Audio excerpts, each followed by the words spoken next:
Hi guys, ఒక మంచి cinema కోసం చూస్తున్నారా? ఒక ఫీల్ గుడ్ మూవీ కోసం చూస్తున్నారా? ఒక ఫ్యామిలీ ఎంటర్టైనర్ కోసం చూస్తున్నారా? ఎంటర్టైనర్ కాదు, అందరూ ఫ్యామిలీ కలిసి చూపించే ఒక విలువలు గల సినిమా కోసం చూస్తున్నారా? ఖచ్చితంగా మీ బకెట్ లిస్ట్లో 8 వసంతాల సినిమాని అయితే యాడ్ చేసుకోండి. సో మూవీ గురించి మనం మాట్లాడుకుంటే ముందుగా డైరెక్టర్కు ఒక సలాం పెట్టి మనం స్టార్ట్ చేసుకోవాలి. బికాస్ డైరెక్టర్ ఫణీంద్ర నర్శెట్టి గారు ఒక మంచి టేస్ట్ ఉన్న డైరెక్టర్ లాగా నాకైతే అనిపించింది.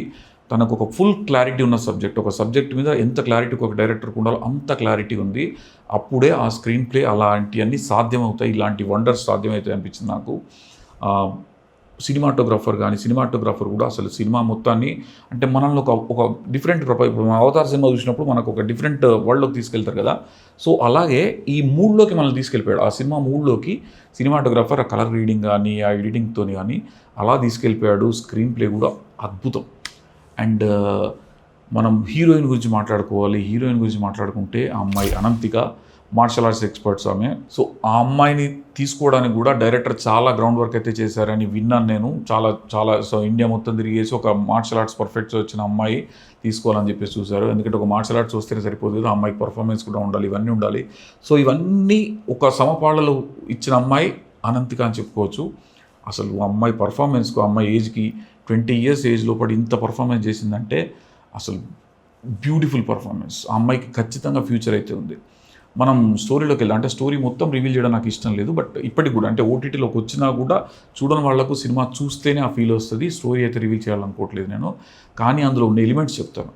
అందులో నాకు నచ్చిన అంశాలు ఏంటంటే ఒక అమ్మాయిని ఎలా పెంచాలి, అమ్మాయి ఎలా ఉండాలి, నిజంగా ఈ రోజుల్లో ఒక అమ్మాయి ఎలా ఉండాలి, ఎంత మానసికంగా ఎంత సంసిద్ధమై ఉండాలి సమాజాన్ని ఎదుర్కోవడానికి.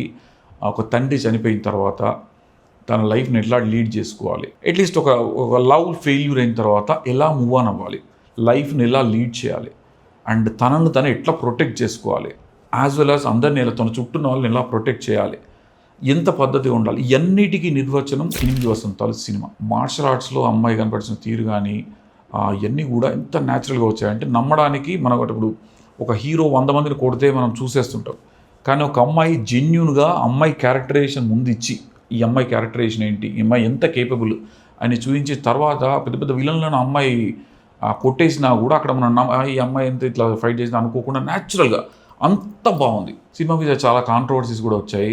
కాశీలో చేశారని ఒక రిపోర్టర్ గారు ఎవరో తీసింది.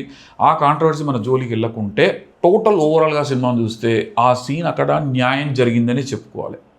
ఎందుకంటే ఒక అన్ఎక్స్పెక్టెడ్ ప్లేస్లో పోయినప్పుడు ఒక అన్ఎక్స్పెక్టెడ్ ఒకరిని నమ్మేసి ఆ అమ్మాయి నమ్మేసి వెళ్ళినప్పుడు వాడు తీసుకెళ్ళి చేసిన పనికి ఈ అమ్మాయి ఇచ్చిన సమాధానం నిజంగా హ్యాట్స్ ఆఫ్. ఎందుకంటే అమ్మాయి అంటే ఇట్లా ఉండాలని అనిపించింది. ఒక అమ్మాయికి ఈరోజు సమాజంలో పాటు సెల్ఫ్ డిఫెన్స్ ఎంత అవసరం, ఎట్లాంటి సిచ్యువేషన్స్ చేయాల్సి వస్తుంది.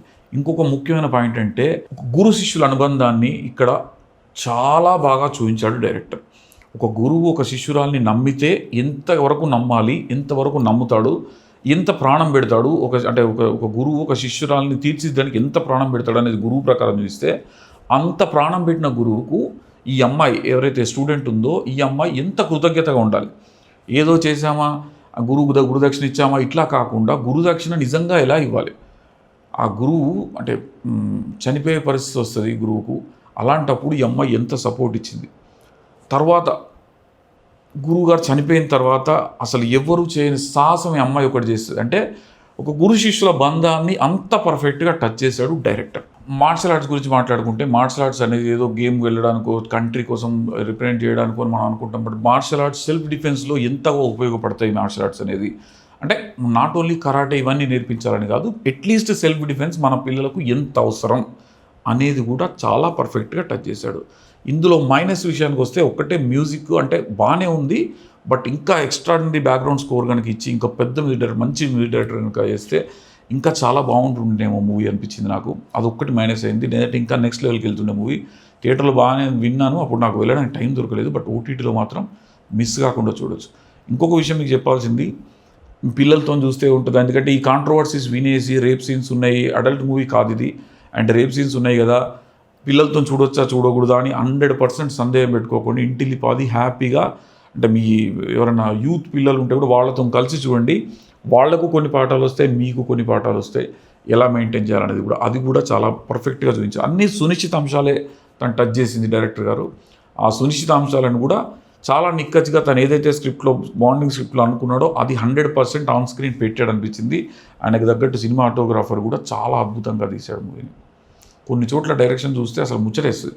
ఒక గులాబీ రెక్క విడిపోయినప్పటికీ వీళ్ళు విడిపోయిన దానికి ఒక అంతర్లీనంగా ఒక స్టోరీ జరుగుతుంది. ఒక లవ్ స్టోరీ జరిగేటప్పుడు అంతర్లీనంగా ఇంకొక స్టోరీ జరుగుతుంటుంది. అది తర్వాత రివీల్ చేశాడు మనకు. ఇది ఎంత బాగుంటుందో ఆ అబ్బాయి ఎంతదో అవతల దిక్కు అంత కాంట్రాస్ట్ అబ్బాయి ఉంటాడు. మీరు చూస్తే ఖచ్చితంగా ఒక ఫీల్ గుడ్ మూవీ చూసాం. చాలా రోజుల తర్వాత ఒక మంచి సినిమా చూసాం అనే ఫీల్ అయితే వస్తుంది.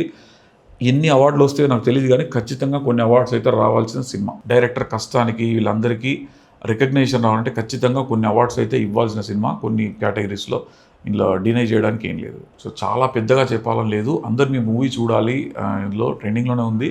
మూవీ చూడాలన్న ఉద్దేశంతోనే చెప్పిన వీడియో. సో ఒక మంచి సినిమా గురించి అయితే మాట్లాడానని అనుకుంటున్నాను. సో నెక్స్ట్ వీడియోలో మళ్ళీ ఒక మంచి ఫీల్ గుడ్ మూవీతో మళ్ళీ కలుసుకుందాం. Thank you very much. Sriram ఇలేంద్ర.